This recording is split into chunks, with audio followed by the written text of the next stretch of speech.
for giving me the opportunities. I'll make sure that I use all my skills and my leadership to better our students and to forward your missions, values, and goals, which is to provide our students with exceptional learning experience, with compassion, innovative, and to ensure that our students also are world-class citizens as well.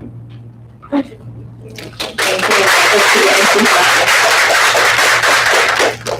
Any comments? Anybody? Just congratulations. I heard my password. No, I'm kidding. Thank you. We were all pleased with what you said, and we are so happy that you're going to be working with us, joining your family here. I'm excited. We'll now go on to presentations. Presentations for the Mission Federal Credit Union Green Team. Thank you. Well, we are excited to be having a presentation today from Mission Federal Credit Union's Green Team. Again, we're so pleased to have the partnership and to have them here to recognize our district's work around being recognized as a Green Ribbon Green Achiever district and for all of the sustainability work. So thank you for being here. Thank you. Sorry, I wasn't sure if I was supposed to get up. Good afternoon, everyone. My name is Nancy Manielos, and I'm with Mission Federal Credit Union in the Business Development Team. I'm here today representing our green team in Mission Fed. So they're a small ERG group, employee relations group at Mission Fed. We just get together and get to do all the fun things around sustainability. This year, it's a very random amount, and that was one of the questions, like, where does this number come from? They were kind enough to do a donation for $783. They pretty much came up with the funds doing a fundraiser. They sold barbecue to the staff, and we just, they all pitch in, and that's where the number came from. They wanted an organization or school district or nonprofit that focuses on sustainability. So we wanted to recognize the efforts of National School District, and we recognize the Green Ribbon School District. And we just hope that the funds can help to continue the sustainability efforts. So yeah, thank you so much. Thank you.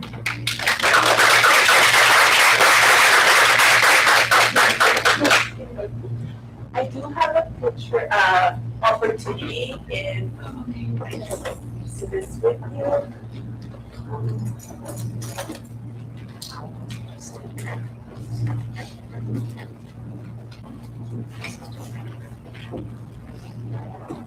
Thank you so much.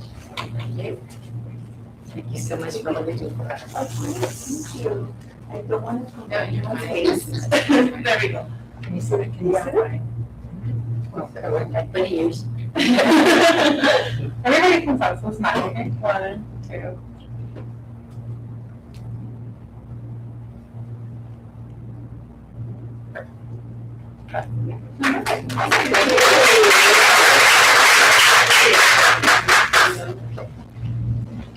We'll give the big check to Dr. Cochran.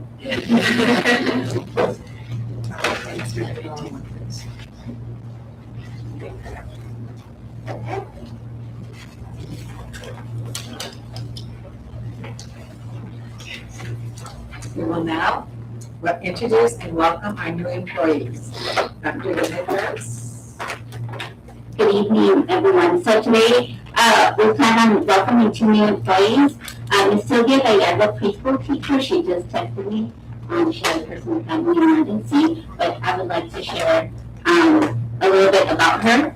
Ms. Gallardo has more than 10 years of experience as a preschool teacher. She holds an associate degree in child development from Southwestern College and a bachelor's degree in electronics engineering from Instituto Tecnológico from Tijuana, Baja California. And she's been partnered with South Bay before, so she's very excited to be with us now. And then we have Ms. Lillian Mao that is here. So welcome, Ms. Lillian Mao, speech language pathologist for the district. Ms. Mao has a year of experience as a speech language pathologist. She holds a bachelor's and a master's degree in speech, language, and hearing sciences from San Diego State University, Bill Aspects. So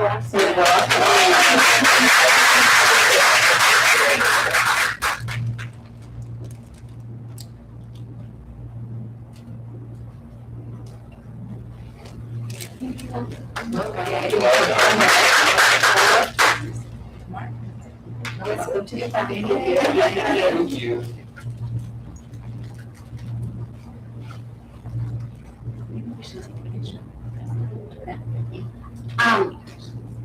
There is one more. Okay, yes. Then if you wanna come up for a picture.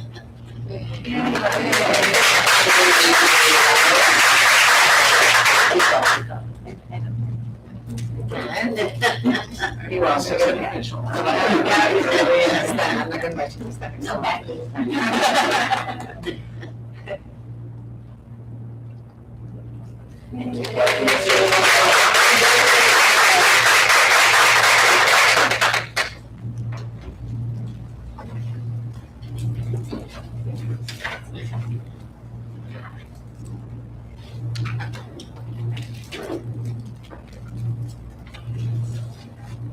We'll now go to public communications.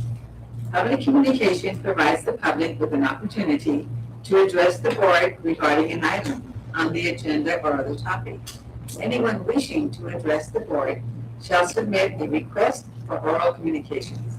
Cards are available near the entrance to the boardroom and are to be submitted to the recording secretary. A member of the public who wishes to address the board on any such matters is limited to 3 minutes for one matter, up to maximum. All closed and open session matters. There should be a limit of 20 minutes for any other matter unless such time limit is waived by the majority vote of the board. Members of the public may not yield any time to other speakers. No board action can be taken. Are there any speakers? None. There are no speakers. Do we have a motion? Motion to approve agenda item 7A. We have a motion by trustee Maria Betancourt Castaneda and a second by trustee Sarmiento. Please vote.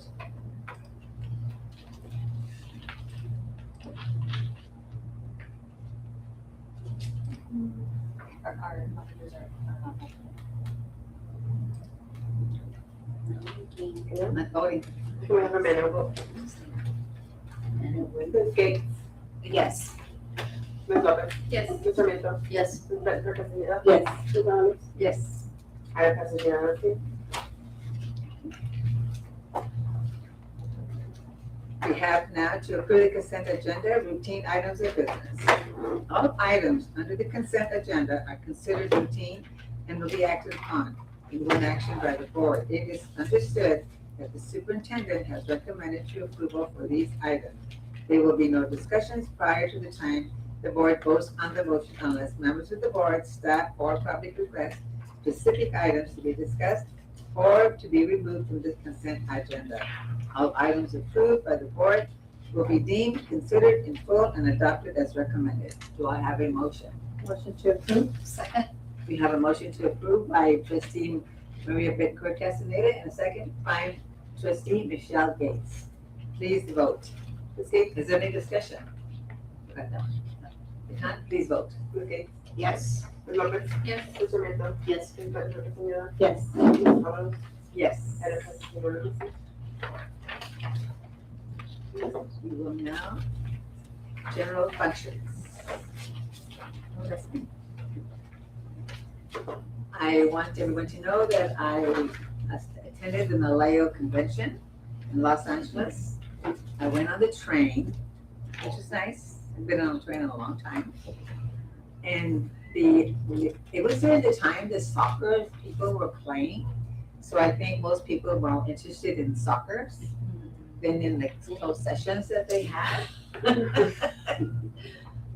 Everybody was dressed in their t-shirts or whatever they wear. It was a great session.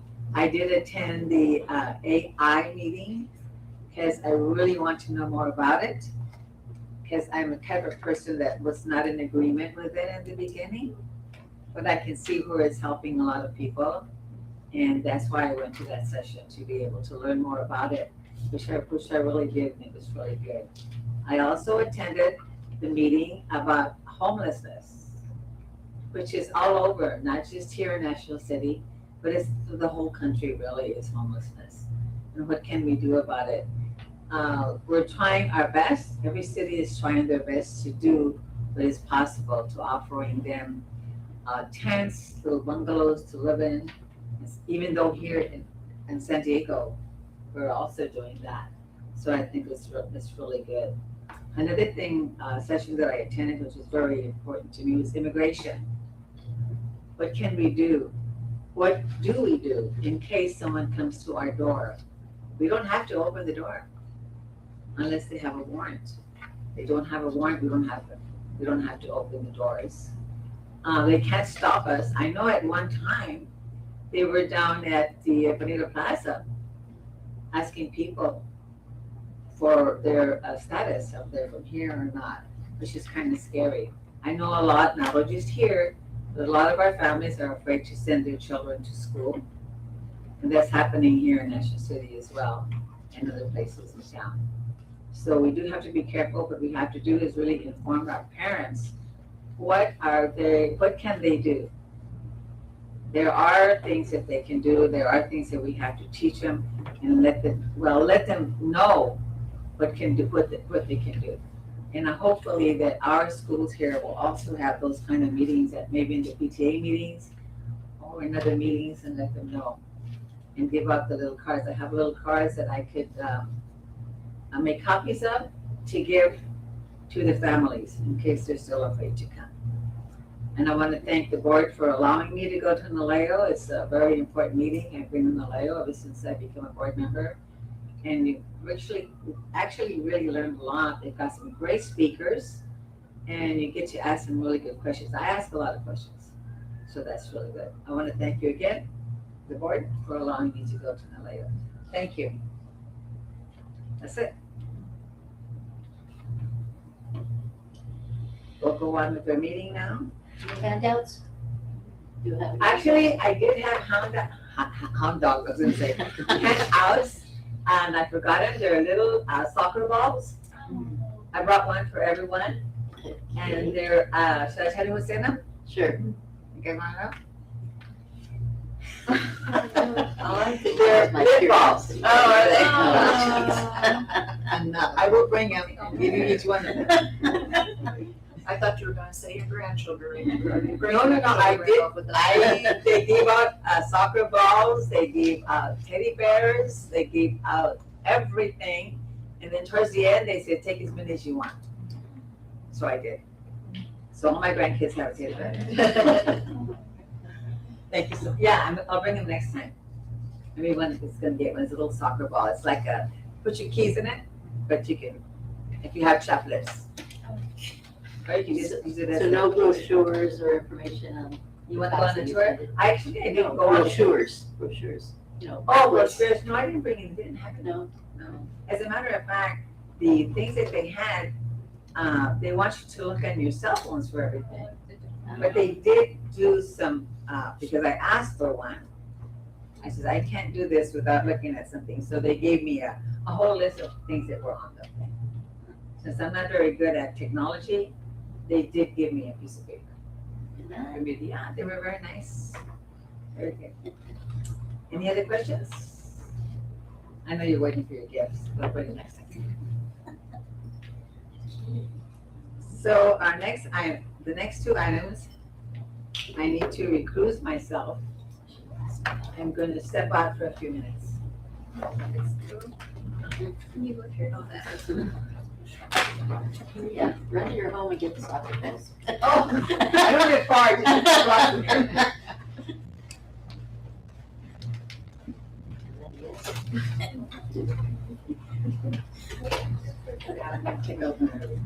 Okay. Since Mrs. Alves who has to recuse herself, that would be me taking over. So item 9B is to adopt resolution 26-27, 18 regarding the absence of board member Ms. Barbara Avalos due to the performing designation service for the district. Can I get a motion? So moved. Second. We have a motion by Ms. Gates, Discussion. and a second by Mr. Minto. With discussion. So Mr. Minto? I understand that the fact that she's performing designated services for the district would automatically qualify her for this approval. And that's why I seconded it. This was while she was at the conference she just spoke to us about, correct? Okay. Just for clarification. So I do have a question, or just to clarify, as board president, she does have the ability to schedule any special board meetings. But it's my understanding, this was something sensitive in timing. So therefore, this is the reason why I will be in favor of supporting, because it was out of her control. And she already had this scheduled, so we had to move forward within her absence. If that's my understanding, Steph? Yes, that's correct. Okay, 'cause she does have the ability to determine the schedule. And this special board meeting was one that Dr. Ferris had requested because of hiring, wanting to have everyone that we could on deck for professional development for the next day, which has been a habit of this board for a while, to make sure that we hold these special board meetings, especially leading into the beginning of a new school year. That was the purpose of the meeting as well. So we have a motion by Ms. Gates and a second by Mr. Mendo. Any additional discussion? Please vote. Ms. Gates? Yes. Ms. Lopez? Yes. Ms. Sarmiento? Yes. Ms. Betancourt Castellanos? Yes, Item passes unanimously. thank you.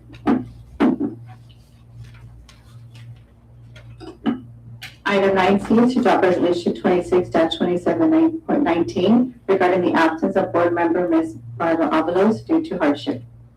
Can I get a motion? So moved. Second. I have a motion by Ms. Gates and a second by Ms. Lopez. Any discussion? Yeah, I saw on here that that they were performing designated services for the district at the time of the meeting, or that they were absent because of illness, jury duty, or hardship deemed acceptable by the board. My question is, what was the hardship, and is that allowable?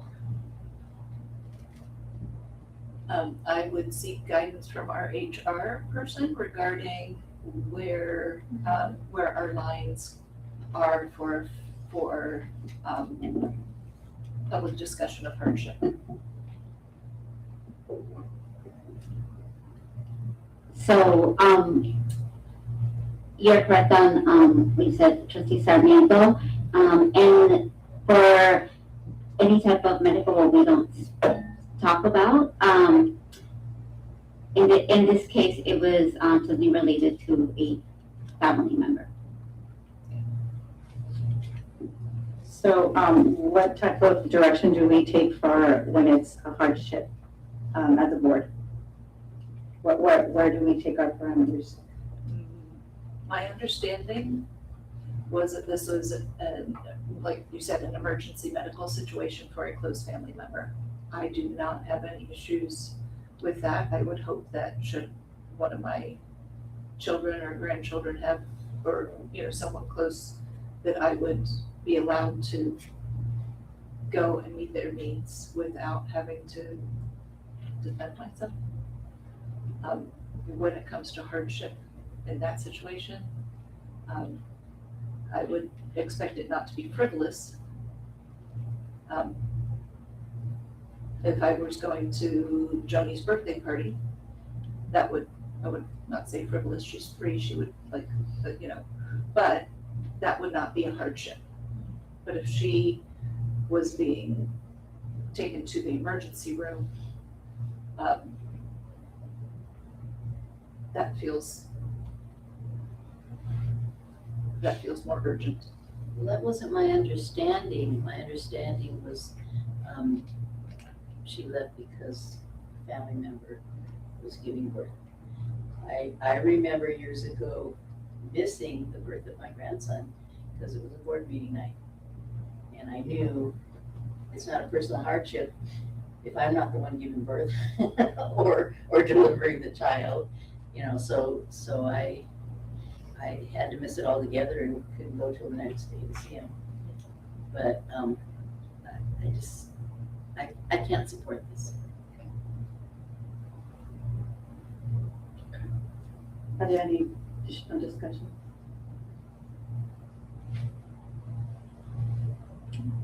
We have a motion by Ms. Gates and a second by Ms. Lopez. There's no additional discussion, please vote. Ms. Gates? Yes. Ms. Lopez? Yes. Ms. Sarmiento? No. Ms. Becerra Castañeda? No. Item fails. Fails. Thank you.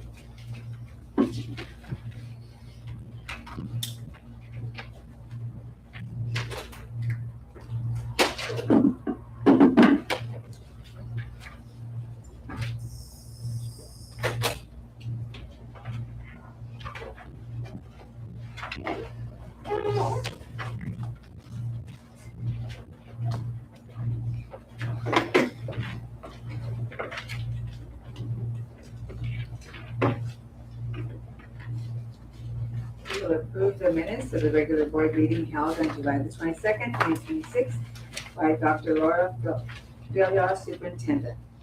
Do I have a motion? Motion to approve the discussion, please. Second. I have a motion by trustee Maria Petticord Castaneda and a second by trustee Michelle Gates. Any discussion? Yes, there's a correction that needs to be made on the minutes, please. There was a time that was omitted on page 62. 62, you said? That's correct. Yes, and we did take a look at that. My apologies, it wasn't edited, but it was 5:05. Okay, so I will approve with the correction to the item for the meeting minutes. So I'm confused. I need clarification. So, I was late to the meeting, but I was present. What does that mean? I can't vote on it or I can't do it? I don't know what to do. If you were present for the body of the meeting that is documented in the minutes. So I would say yes. So I can vote. We're not voting on closed session. Just checking. Any I've never been discussion? here for the interviews. If not, please vote. Ms. Gates? Yes. Ms. Lopez? Yes. Ms. Sarmiento? Yes. Ms. Becerra Castañeda? Yes. Ms. Alvarez? Yes.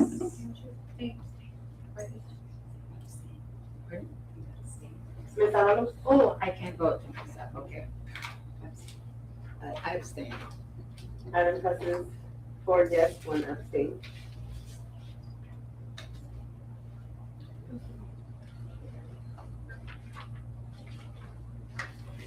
We'll now go on to item E, approve the National School District Governing Board meeting scheduled for the 2026 and 2027 school year. Dr. Laura Villar, our superintendent.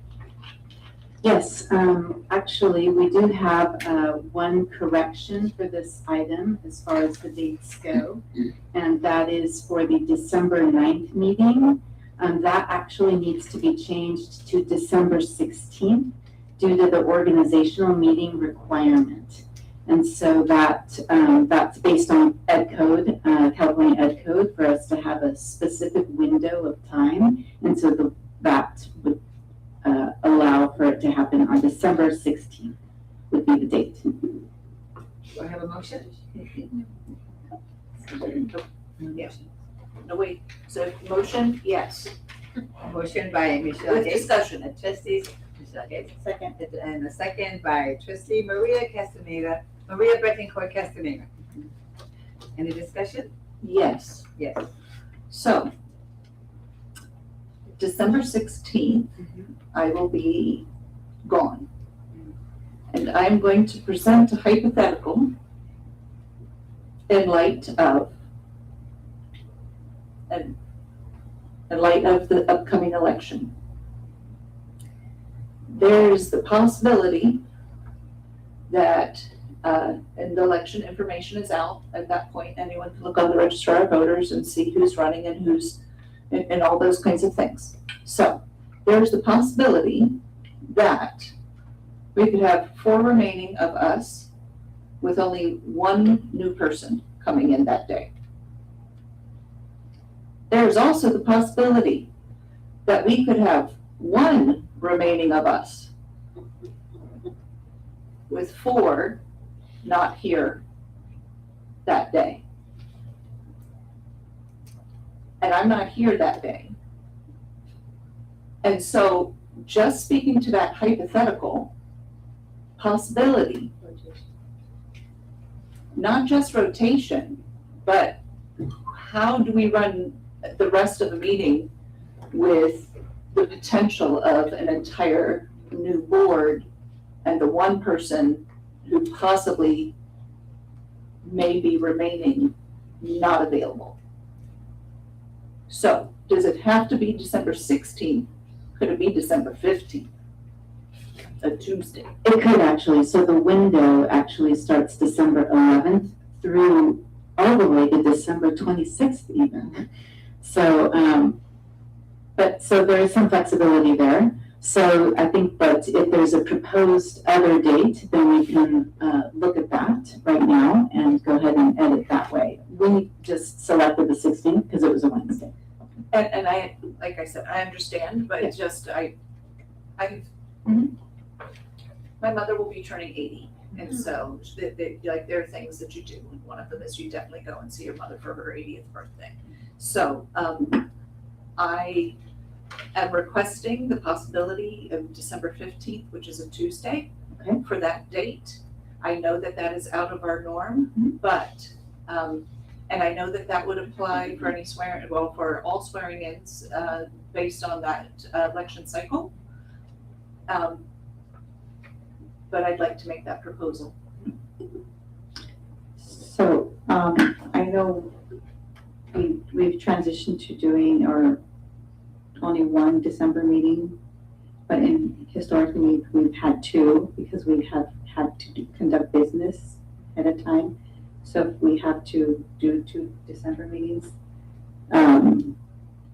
that's also an option. If you want to do the 9th and then the 15th, that you can consider that to add that organizational meeting if needed. To separate, you separate the business portion, because that is also, December is also typically, I believe, a budget meeting, which makes that meeting very long anyway. Yeah, so that might be something to consider.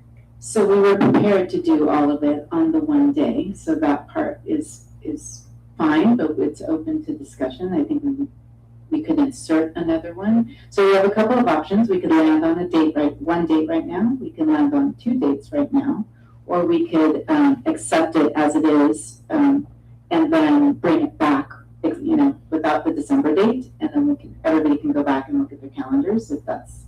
So there's sort of 3 options right now as far as how to proceed. Just wanted To to board this discussion. throw that out there.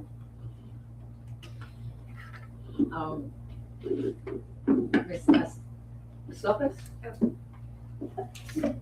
So just to understand, the proposal is to replace the 9th for the 16th?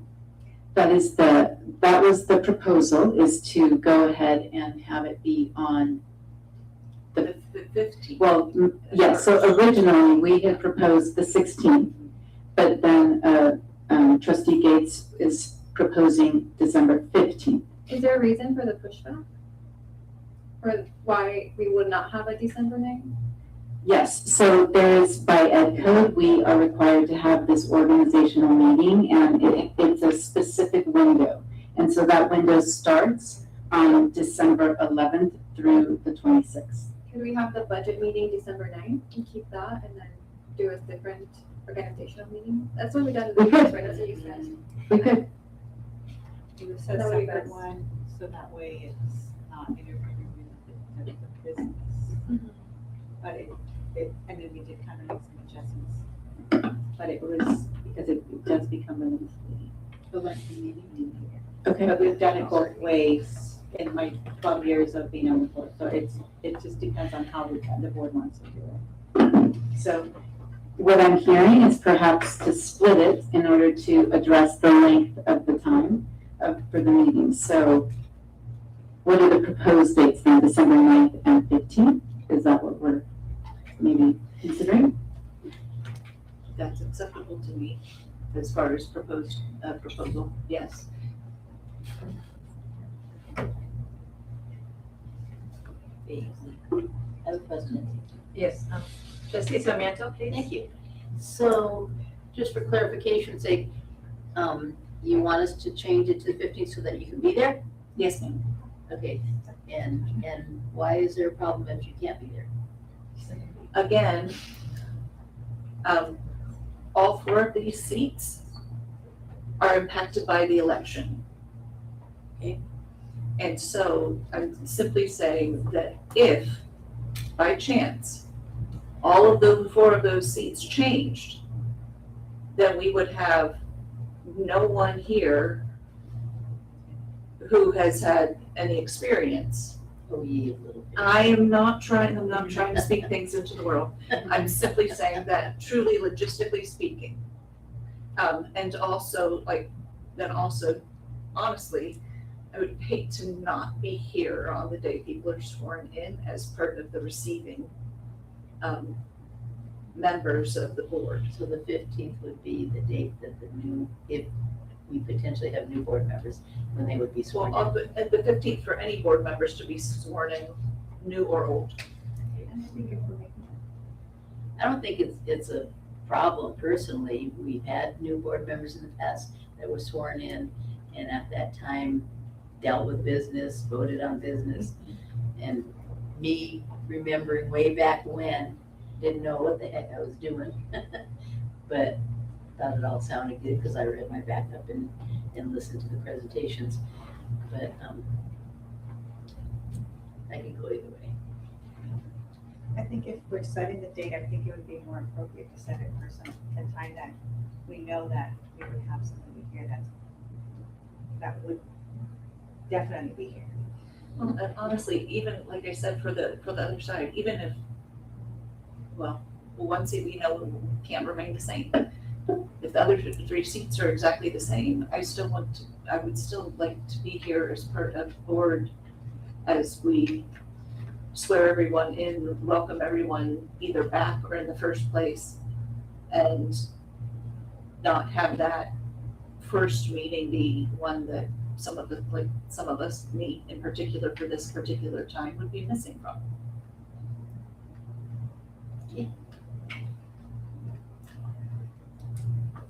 Any other discussion? Do we So have what to do we decide come that? down to? What are you? So, what it sounds like is that we don't have to decide right now. We could accept it without the December one, and then we could bring that back next time and kind of have everybody go back and look at calendars and give me other options, whether it's the 9th and the 15th or everything on the 15th. Sounds like those are the 2 things that we're thinking about. So we can move forward as is and just without the December date and give everyone time to think, or we can go ahead and take the proposal of doing the 15th. Well, we already approved the December 9th meeting last year when we approved our calendar for this year. So I thought this calendar was just to give us a heads up for the spring. So, yeah, given that it's a different meeting for just 1 month, I don't know, why would we have to approve a whole calendar right now? I think what Mrs. Gates is saying is that she wants to be here for the meeting. She's not going to be able to be here on that date. I can be here for the 9th. Yeah, If we okay. leave everything, like if we leave everything in and then discuss having a potential separate swearing in and organizational meeting, Because like the ninth, if we, like the point that, like you're not pushing, that's not the word I want.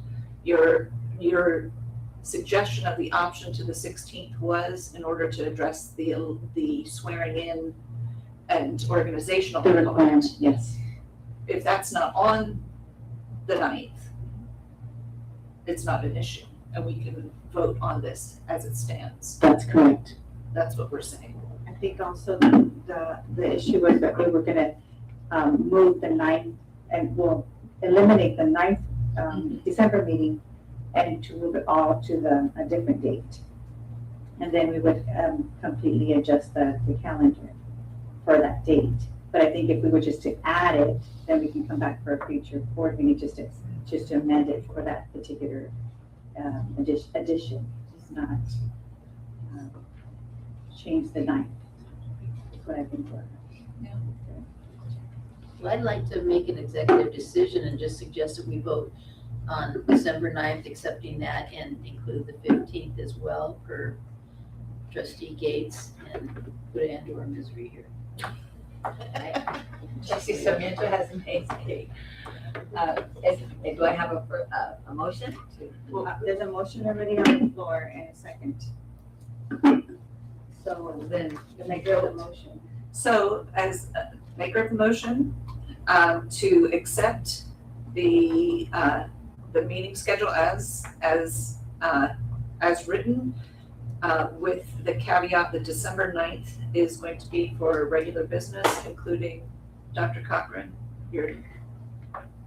your budget report and all of that, with the addition of December 15th as a specific date for swearing in and organizational components for the board.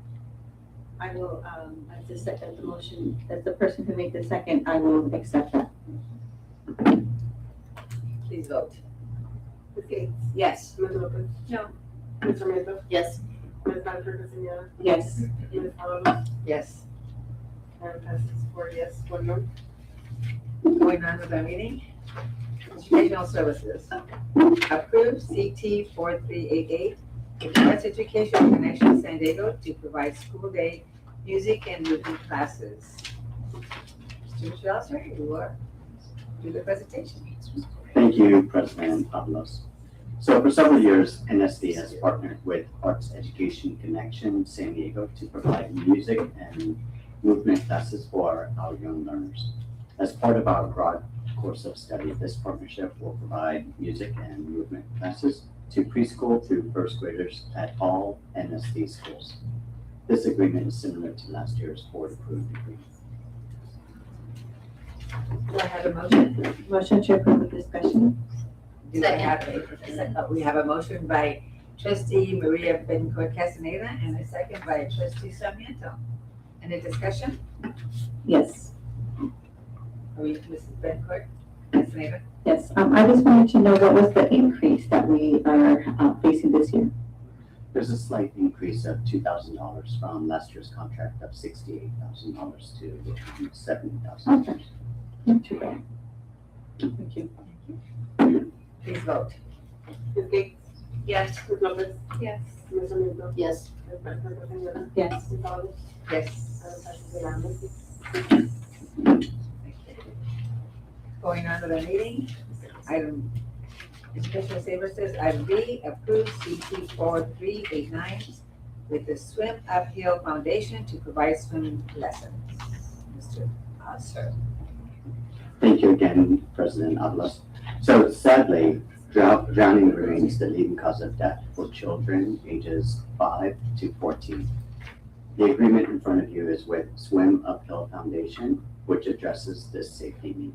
Through this agreement, all NSD second graders will be provided for swimming lessons during the 26-27 school year. Do I have a motion? So moved. We have a motion by trustee Ms. Lopez and a second by Maria Bettencourt Castaneda. question, Is there any discussion? yes. I just, no clarification, it says the lessons will be approximately 45 minutes for 4 days, so I'm guessing that's 45 minutes a day for each of the 4 days. That's correct. 45 minutes per day for 4 days. over the course of the school year. So all of our second graders will receive that series of lessons. Please vote. Ms. Gates? Oh, I'm sorry. I know last year, there was some back and forth with the contract. I know it's your project, so you're really, I hope they caught you up to speed. Will this be the full contract? Will we have this amendment coming back and forth? That's my first question. And then if this is the case, can we be sure that it's in writing? Yes, that's correct. And that was part of the delay in finalizing the contract. And so the Ed Services team last year spent quite a bit of time evaluating the program and ensuring that the contract was in place. And so this contract is now fully established. Thank you. Trustee Lopez? Yes, is there a contract of usage between our parties and the city for Las Palmas Pool? Could you clarify that? Yes, just ensuring that the city is taking liability for the usage of the pool.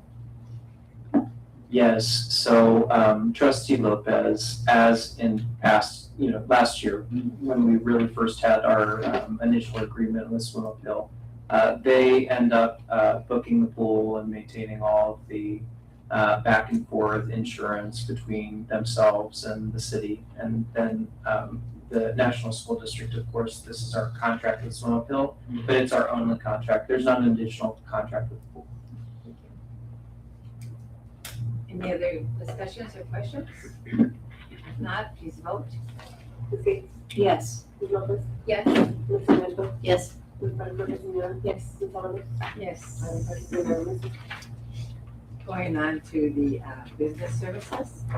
Presentation and approval of GASB number 75, actual violation report for other post-employment benefits. Mr. Robert Hoffman.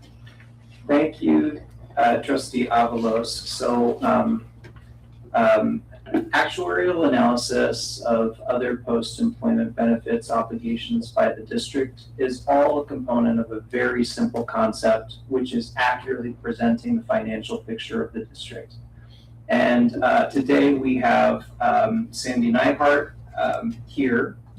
I'm sorry, Cindy DeCal here from Neihart. Thank you. Sorry about that. And she's going to share the actuarial study that was performed. Of course, there's quite a bit of looking into the crystal ball, if you will, when you're calculating post-employment benefits that will be obligations to the district. That's part of the reason that the district works with an actuarial team to identify that. And Sandy, I'll hand it over to you, and thank you. Good to see you tonight. Thank you. Yes, and thank you for that comment. Great introduction on that crystal ball. That is a perfect way to describe it.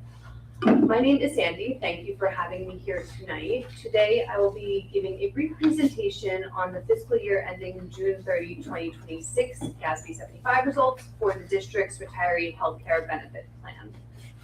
There's a very detailed report that backs up this presentation, and I have a few prepared remarks, but feel free to interject with any questions that come up along the way. Starting off just with an agenda, I'll set the stage with a discussion on our evaluation process, changes since last year. I'll go over the actuarial model, the data and assumptions used, and then I will go over the actual results for fiscal 2026 and have a few minutes for questions. Starting off here, we just have a description of our evaluation process. We use this process for all of our plans just to ensure that the quality and review standards are met. We start by collecting data from the district in relationship to this plan. That would be the census data for actives and retirees who have the retiree medical plan, the plan provisions, enrollment, and premium rate information. We then review the data and program it into our valuation software, which gives us projected district contributions related to this retiree healthcare plan, or what the district is expected to pay for all future years related to this benefit. We then discount those cash flows back to the measurement date to come up with a present value and determine all of the necessary GASB or government accounting liabilities that are to be reported each year. Now I'll go over changes since the last valuation. This is a full valuation year, which basically means that we had to do a very comprehensive valuation where we update the census data. Next year will be an interim valuation or a more simplified projected valuation based off of this full valuation year. GASB operates on an every other year schedule where you do a full valuation one year and an interim roll forward valuation the next year and every other year, just like that. The measurement date was December 31st, 2025, which has been consistent with how the district has reported in the past. And we updated the census data as of that date as well. We also updated for actual premium rate changes from 25 to 26. And we did not have to make any updates to the plan provisions since there were no changes to the plan offerings. We did make a number of assumption updates since it was a full valuation year.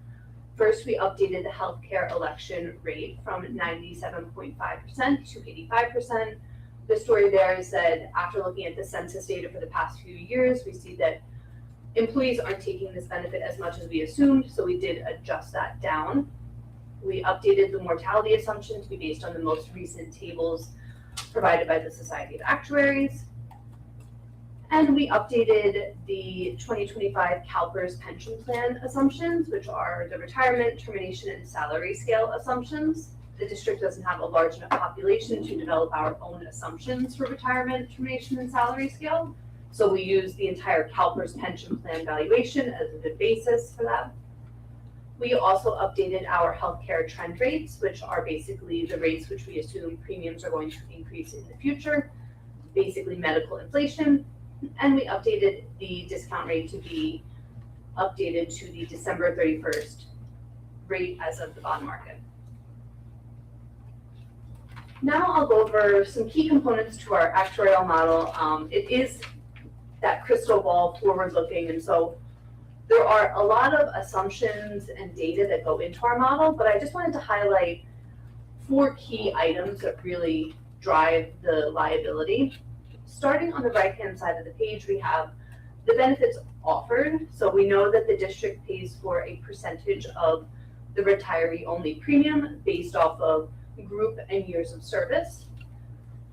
This is offered to those with either 15 or 10 years of service, and benefits end at age 65, except for certain grandfathered retirees who are offered benefits for their lifetime. So that covers what benefits are offered. And then on the left-hand side of the page, we have our 2 biggest assumptions used in the valuation. We use many, many assumptions, but these 2 assumptions I think are really important in developing that liability, so I just wanted to call them out here. First is that healthcare trend that I mentioned on the prior page. That is the medical inflation, or the rate that we expect premiums to change in the future. We have seen year over year the premiums are increasing faster and more aggressively than we thought. So we did increase this assumption compared to last year. That starts at 8.5% for pre-65 premiums and 7% for post-65 premiums, decreasing each year until 4.5% is reached, which is the ultimate increase per year at a certain point.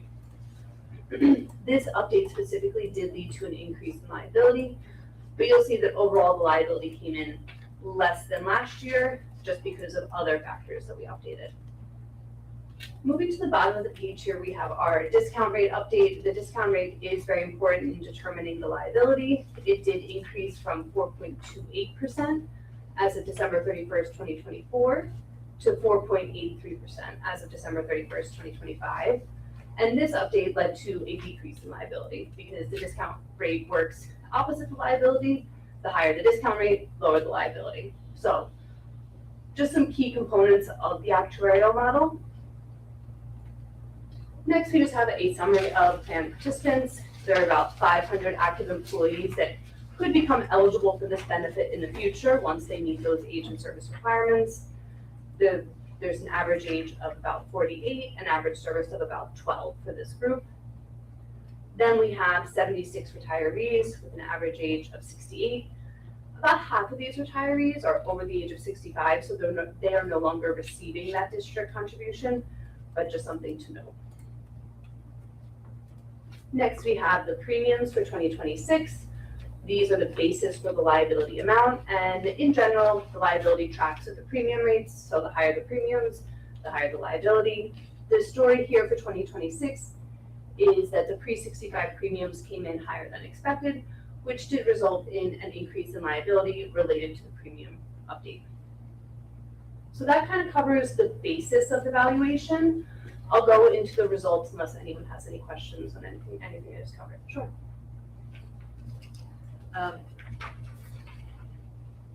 I need to understand your numbers when it comes to your health, first the healthcare election rate.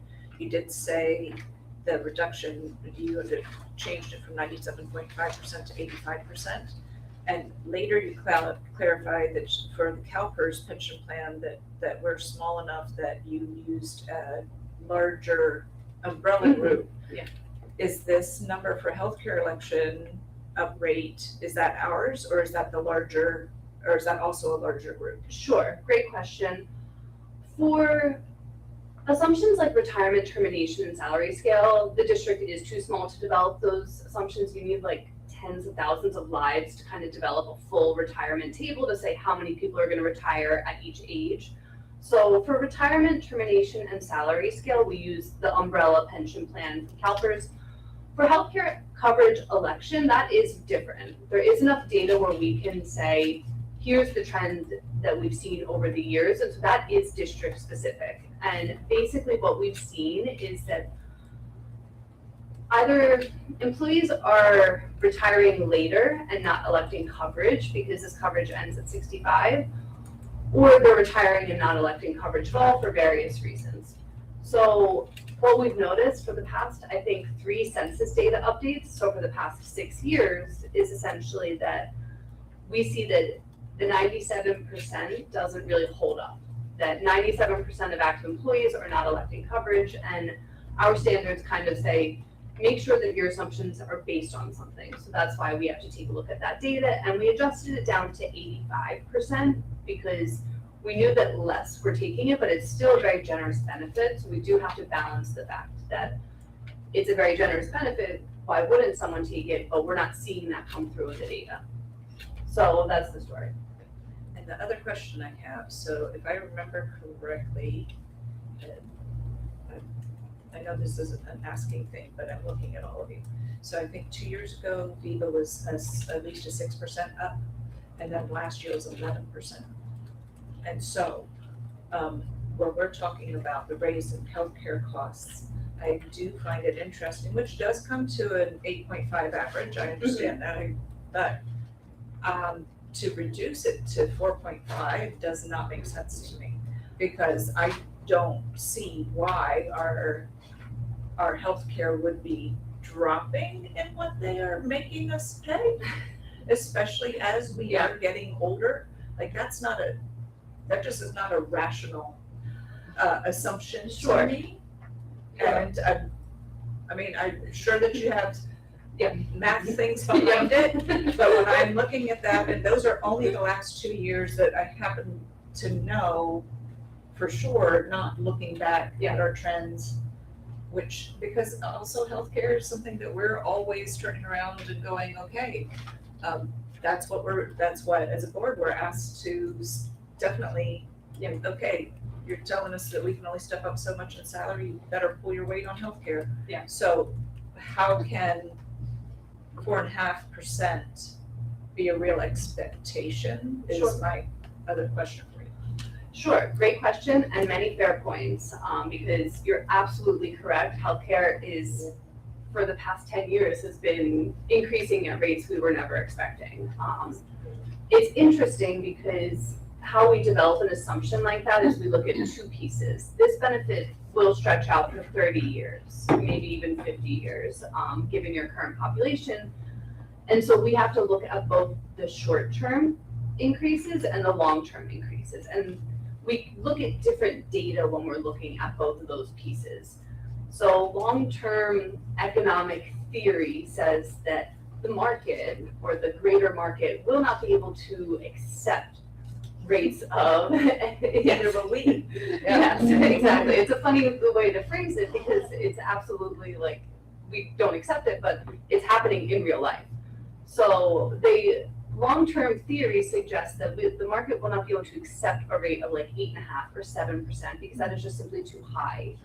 And what we've seen is that in the short term, there are very specific items that are causing bigger increases. For example, in the pre-65 space, we see that the introduction of GLP-1 drugs, Ozempic and Wegovy and the like, are causing a lot of premium rate increases and just healthcare cost increases because they're very expensive, they're a new drug to market, and insurers are trying to figure out how that coverage looks. Does it go on, the participant, or does it go in the insurance? So if it goes in the insurance, it would then flow through to the premiums. But the flip side of GLP-1 is that it does predict to have very significant long-term health economic gains, meaning that you take off the risk of hypertension and heart disease and these big healthcare costs down the line.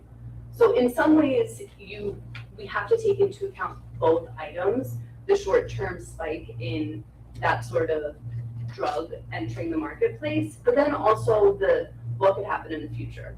Now, that's where the crystal ball piece comes through, because in 5 years, we could be talking about another specialty drug that's increasing healthcare costs significantly, but might make people even more substantially healthier. So it is tricky because you're right, the 4.5% does seem a little low looking at what's happening, but it's also necessary to capture that because in 30 years down the road, if we were to use 8%, like there's just so much unknown that we have to use like a little bit more of a stable approach versus in the short term, we can really hone in what's happening in the next 5 years. We have a little bit more of a pipeline of data there versus in 20 years, we don't exactly know. So we have to look to deep history. We go 30 years back on the premium rates and say, okay, but did they increase 3%, 4% in the very long term? But it's a very tricky assumption and it's so important. We do have like a specialty team that both looks at like every single state specifically. So California specifically for those cities and districts that offer CalPERS premium rates, we do a special study on CalPERS to develop this assumption, but it is just that. It is just our guess of what we expect premiums to do in the future.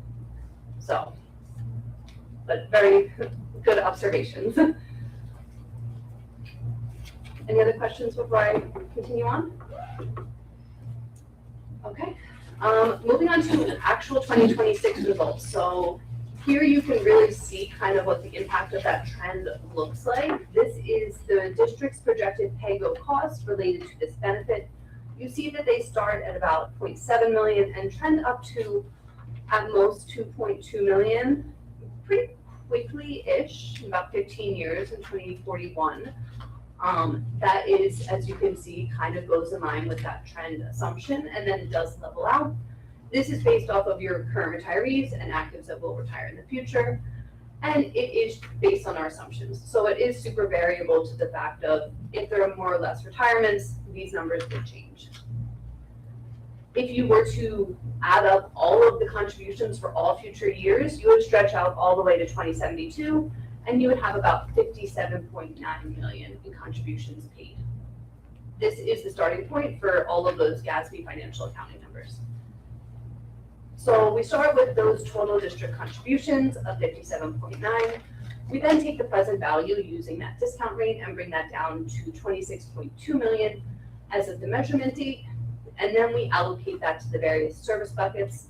The most important number that GASB looks for here is that total OPEB liability of 15 million. That is based off of service accrued to date. The rest of the 26 million falls into future service. So that's kind of why GASB doesn't count it as much, but that 15 million is the number that is reported year after year in the financials. Moving on, we just have a comparison of last year to this year. The district has a total OPEB liability of 15 million. There is no dedicated OPEB trust, so that is also the net OPEB liability. If you were to compare that to last year, this was 15.8 million. And part of the big drivers of that change was the discount rate lowered the liability a little bit, And then the healthcare coverage election update also lowered the liability. Offsetting to that were premium increases and increases related to the medical trend assumption. So that did cover all of my remarks. As I mentioned, there is a full report that has lots of detail on our assumptions, but happy to take any questions that might come up. Yes, I would just like to say, thank you, Sandy, for your presentation. You know your stuff. Thank you for explaining it to me like I'm a 6-year-old, because this is difficult stuff to understand, and it was very helpful. Thank you. Appreciate that, I really do. All right, well, thank you so much for having me. And if anything else comes up in the future, feel free to reach out. Thank you very much. Thank you. Thank you.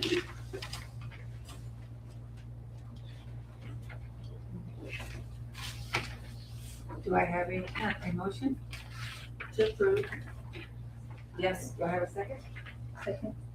I have a motion by trustee Gates and a second by Maria Castaneda Betancourt Castaneda, sorry. Any discussion?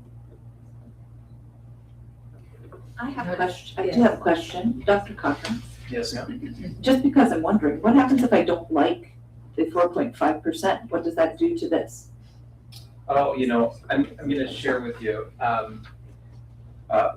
really, unfortunately, the person that you should have asked has already left the room and you're stuck with me. But what I would tend to say is, I think one of the key summaries from what Sandy shared is that when that rate goes up, right, we're anticipating that our liability for OPEB in the long term went down, right?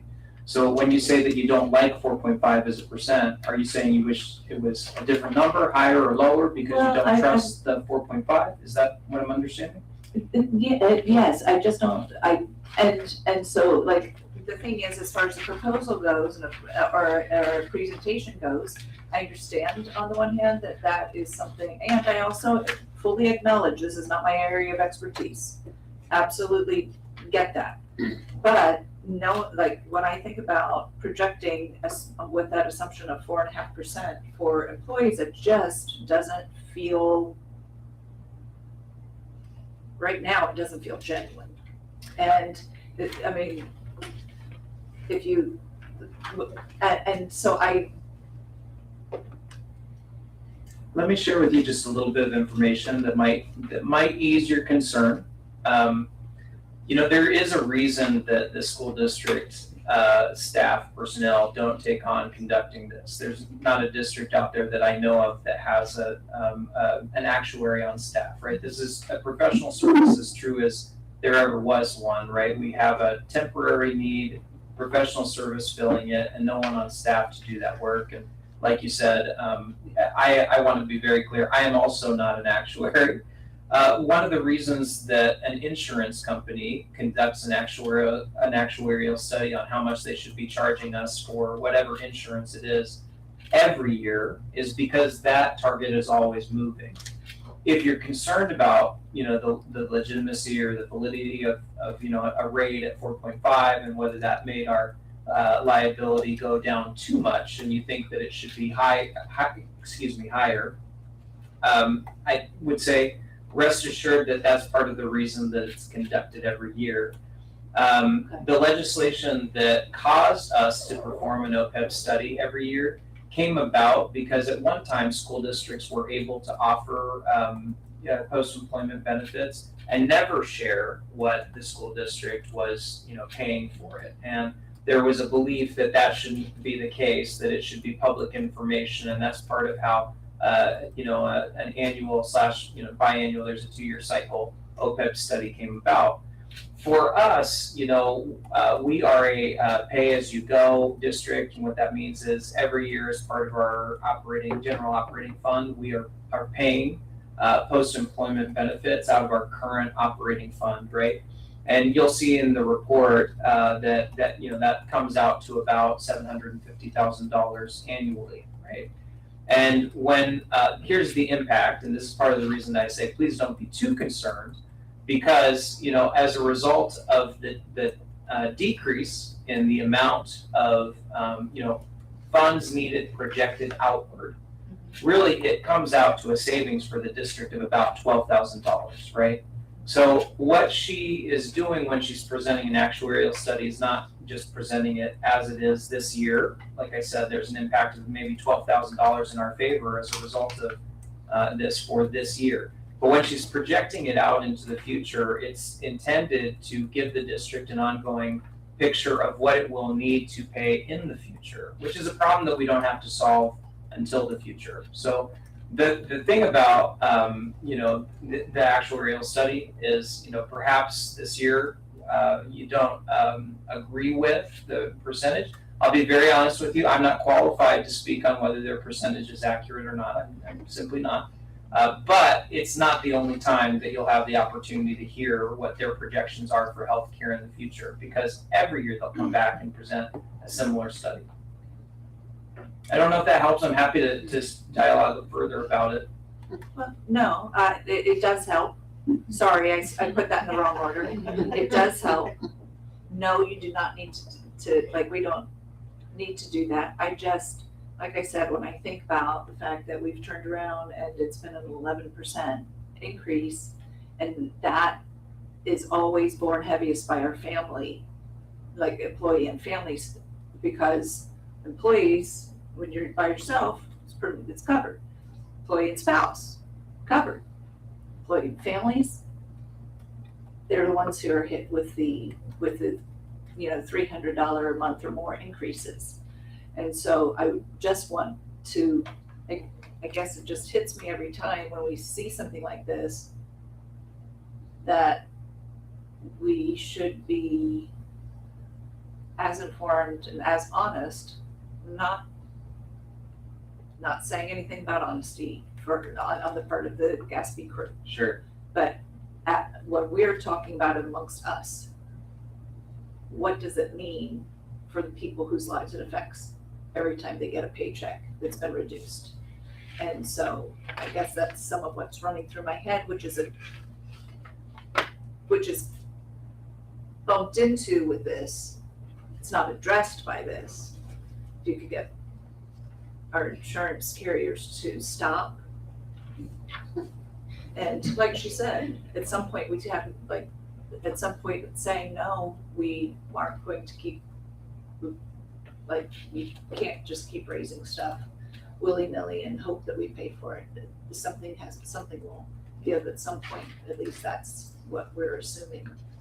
On that point, I think everyone agrees. We have seen some very high, practically double-digit gains year over year in not necessarily post-employment benefits, but in health and welfare benefits, certainly. I do want to just clarify one point, that with the post-employment benefits, even though she said that our costs have decreased, I want to make very clear that hasn't changed the coverage of those post-employment benefits that our retirees receive. They're receiving the same plans, but it's projected to be at a lower cost to us. And I think that's part of the crux of, the presentation that she provided. Thank you. Thank you for the time, everybody. I appreciate that. Yes, ma'am. Any other discussion? Questions? And we have a motion by Ms. Gates and a second by Maria Betancourt Castaneda. Please vote. Ms. Gates, Yes. Ms. Lopez, Yes. Ms. Sarmiento, Yes. Ms. Betancourt Castaneda, Yes. Ms. Alvarez, Yes. item passes unanimously. Thank you. Item B, approve the change order of item 3 for CT 4278 with Red Hawk fence. Dr. Robert Faulkner. Yes, ma'am. Thank you, Trustee Avalos. Thank you. So this is our final change order with Red Hawk Fence, and it was to install a pre-slatted gate that provided maintenance access between the two schools. Maintenance access, of course, is important for trucks, et cetera, to get through. I did also realize, and sometimes we don't think about this as we're writing the board item, but it's also part of our fire lane, right? So it's critical that should, there be an emergency at the school, fire emergency, that a fire department vehicle is able to get through not just to one of the schools, but both. Of course, this is a little bit of a tricky location because that site is shared. I motion to approve with discussion, please. Second. We have a motion to approve by Maria Bettencourt with discussion and a second by trustee Sarmiento. So, will this one be the final, change order, and are we within our threshold for, Yes, thank you. So we are within our threshold. Yes, we are within our threshold. This is the final change order. The project is closed out at this point. There's no ongoing discussion, and I believe that this brought our percentage to approximately 7%. thank you. Thank you. Please vote. Discussion. Oh, I'm sorry. Trustee Lopez. Yes, on page 91, it says Project National City School District El Peñón Rancho La Mission. That's not our school, so. We're not paying that. No, I think the Rancho La Mission was an unintended typo on the part of the contractor for Rancho de la Nación. Yeah, well, I would want to assign corrected one instead. We can certainly request a corrected one from the contractor. Thank you. So we can approve this with corrections to the contract, because we don't want to approve any work done at a different school. Yes. Right? Ms. Trustee Maria Bettencourt Castaneda. Thank you. I just wanted to tell you, Dr. Cochran, thank you for the detailed information on the memo. I know that I had questions when we did agenda review. But thank you. I know I'm asking the same question, and you answered it during our, under our memo. But I know sometimes the public doesn't get this information, but your detail in our memo was amazing, so I appreciate that. Thank you very much, Trustee. I just wanted to add that. Thank you. Thank you. Thank you. Please vote. Ms. Gates? Yes. Ms. Lopez. Yes. Ms. Sarmiento. Yes. Ms. Bettencourt Castaneda. Yes. Ms. Avalos. Yes. Item passes unanimously. Item C, accept donations. Motion to approve. Second. We have a motion to approve by trustee Maria Bettencourt Castaneda, a second by trustee Sarmiento. Any discussion? Just a thank you. No discussions? Please vote. Ms. Gates. Yes. Ms. Lopez. Yes. Ms. Sarmiento. Yes. Ms. Bettencourt Castaneda. Yes. Ms. Avalos. Yes. Item passes unanimously. Dr. Albert, we have now the, you know how to say this? Nope. Okay. Board Cabinet Communications. Trustee Michelle Gay. Feels like a long time since I've seen you all, and that looking forward to this school year together. I do want to thank RNC TA crew for being here. Thank you for coming tonight. It's always good to be reminded of who and accountability and all those things. So thank you. Want to say welcome to our new employees as well. So we have our first 16 days of school behind us. That's 1 and 11.25.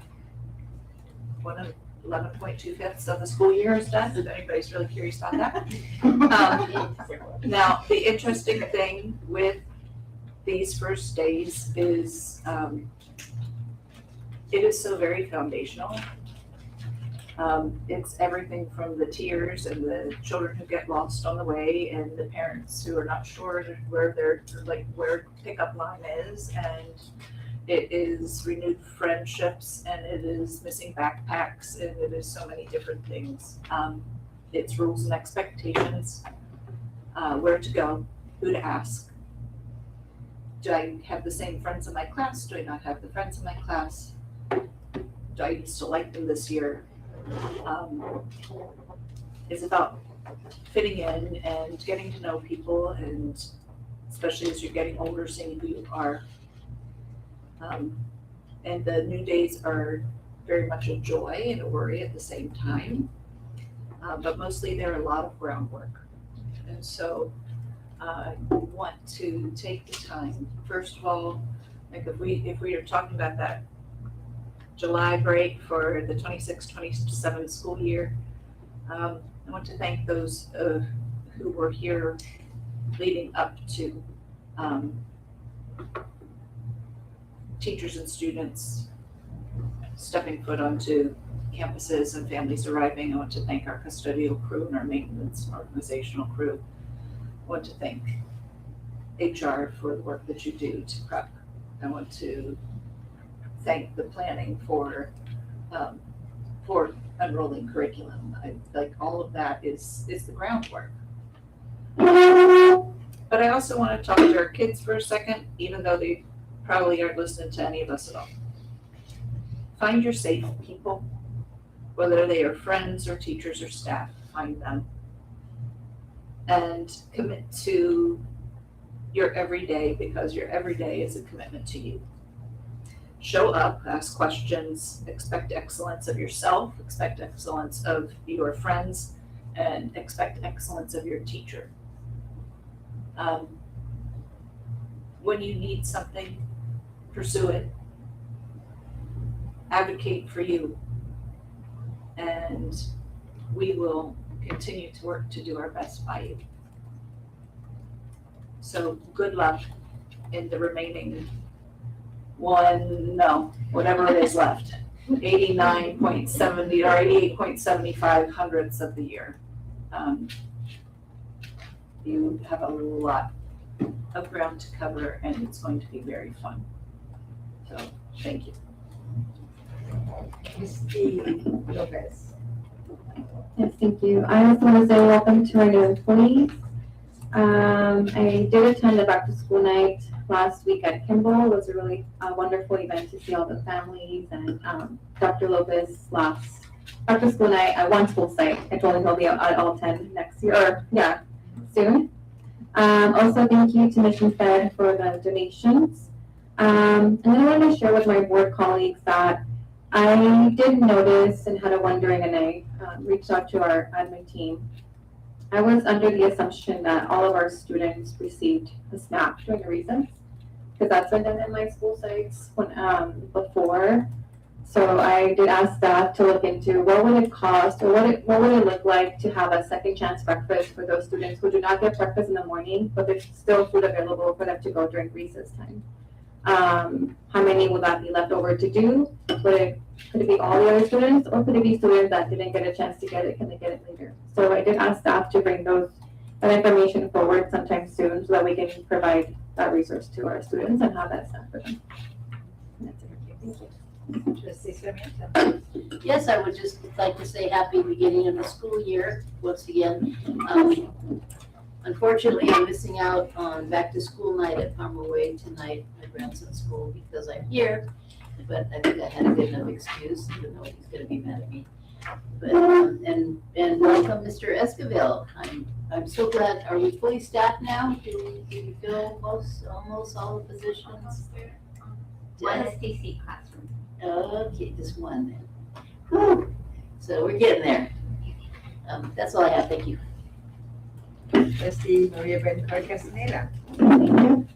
I'd like to also welcome our new employees, Silvia Gallardo, Lilian No, and Benjamin Esquivel, to the NSD family. Thank you, Nancy Manuelas Avalos, for presenting here from Mission Federal, and thank you to them for the donation. And also Sandy for the presentation, and also very thorough as always. And also would like to welcome again everyone back to another school year. I hope everybody's all settled in. I know it's going to take some time, but also NSD and CTA for being here this evening. It's always nice to actually see somebody in the audience to be able to have somebody here to meet with. So thank you for being here, and we welcome you at every meeting. So, and with that being said, have a wonderful evening. Dr. Robert Parker, Dr. Shorten. Thank you. It is nice to have people in the crowd tonight, and I think I know the reason. It's because there was no budget report this evening. That's always good. I do want to say, Come every time. I do want to highlight the Williams visit that we had recently, and this week we received scores back for our two sites on a facilities perspective, and we received very high marks, 96%, 97% at the two schools, and I did want to just say, really that's a lot of ongoing work from our facilities department, grounds, custodial, facilities maintenance and operations. There is a lot of work that goes into maintaining schools that are as old as ours, right? As historical in nature, right? But our employees do quite a bit of hard work, and they have very much of a perspective of making it as good as it can be for staff, for students. Speaking with someone on the paint team, he shared with me, no sooner do we paint than we see a mark in the paint, right? And because of just how high trafficked our school sites are, right? But they really are great campuses. We got a lot of positive feedback from the Williams visitors on how well they were cared for. So I just wanted to highlight for that team. And I also wanted to thank our donations, especially Mission Federal Credit Union that was here tonight. Nancy's been a partner. She's supported us on a number of different events at this point. It's nice to see her, and we're certainly appreciative of Mission Fed's donation and all of them. Thank you very much. Dr. Lynette Ferris. Good evening. So we're extremely excited and thankful for our new NSD members, and I know Mr. Oser is particularly happy about our tech director coming on board. I want to thank our NCETA partners, not only for being here today, but for being part of the Back to School Resource Fair. Thank you for your time, collaboration, and getting the resources. So one of the donations was the toothbrushes from the super dentist that our NCETA partners went and got for us. So thank you for that. I think it's a great way to start the year for the kids. And then a quick update, our human resources team continues to focus on recruitment, employee support, compliance, and strengthening our systems for addressing any concerns. And we continue to collaborate with our association partners and management to improve our organizational structures and continue to build trust and transparency. Thank you. Mr. Usher. Good evening again, board members, and I want to first share or reiterate that I am very excited that Mr. Esquivel is starting or has been appointed and will hopefully start very soon with our technology team. They're an incredible team and have been doing some amazing work, and really pretty much on their own with a little bit of guidance and support from Dr. Cochran and myself. But very excited about that. Also, Mr. Gatawala, our student support services director, started very recently and has jumped in. There's been no gradual movement into the pool. It was right into the deep end. He's done a great job, and just very grateful for all of his support. And as Trustee Gates reminded us, we're on the 16th day. Was it 11.25? 11.25. 16th day. We're in the 4th week, and we've been spending a lot of time visiting schools and classrooms, and it's just really remarkable and very joyful to actually have these visits. It's truly one of the best parts of the job, is to get out there with our teachers, our staff, our students, and just see all of the action that's happening. And Today, we, the Ed Services leadership team spent quite a bit of time over at our Harbison. It was an amazing visit. As I mentioned, happy, engaged students, dedicated teachers, incredible support staff, certificated and classified, extraordinary principals doing the work. Yesterday, we spent time at Palmer Way, quite a bit of time at Palmer Way. We visited special education classes at Las Palmas, Central, Olivewood, Lincoln Acres. We've been spending a lot of time. I'm not sure how we're actually spending all that time. There's so much other things that are happening. And just big shout out to everyone. It really does take a united effort. Pristine campuses, beautiful classrooms, happy, engaged students, dedicated, certificated and classified staff. And it's just been a real joy to actually see it all come together, because that's really why we're here. So, just want to share those insights. Dr. Filia. Yes, well, I think the team did a great job in summarizing a lot of the activities. We did make a commitment to really try to be out at sites, really visiting classrooms and from all the different grade levels and walking classes, and just spending time out there to really see all of the work that's happening, and very grateful to all of our staff who's been supporting that. We know that that's really where it all happens, where the magic happens, is in the classrooms with our certificated and classified staff. Additionally, I would just also give a shout out to our PTA officers. We had an amazing kind of first officers meeting over at John Otis. They hosted us, and great turnout, and just really grateful to all of those volunteers who also are helping to support all of our students and families. Thank you. Well, first of all, I do want to welcome our new employees. We welcome them to our family here at the National School Board. And also welcome Mr. Esquivel, who we desperately needed him as a technology. And like we said, they're all going to be happy with him, that he's here. So that's great. Sandy DeKalb did a great job in explaining everything. And thank you for the pamphlets that she gave us so that we could read on later on. And I want to thank everybody here for being here again this evening. And there was something that I forgot to tell you when I went to NALEO. I always forget something when I'm a board member to say. One of the best things, although I learned a lot and it's very educational, but one of the best things is that Kaiser was there. And Kaiser was giving back massages for free. So I waited in line and got one of the best back massages I ever had. And it really helped. And I think that's the first time I've ever seen any conference where they're actually doing back massages. There was a big old line waiting, but they kind of snuck me in. So that was great. And that's what I forgot to say on my report of NALEO. And I want to thank you all for being here. And thank you for staying for the rest of our meeting. I think it's great that you were here with all of us. And now the board will now adjourn back to closed session at 7:32 p.m. Yes. Thank you very much.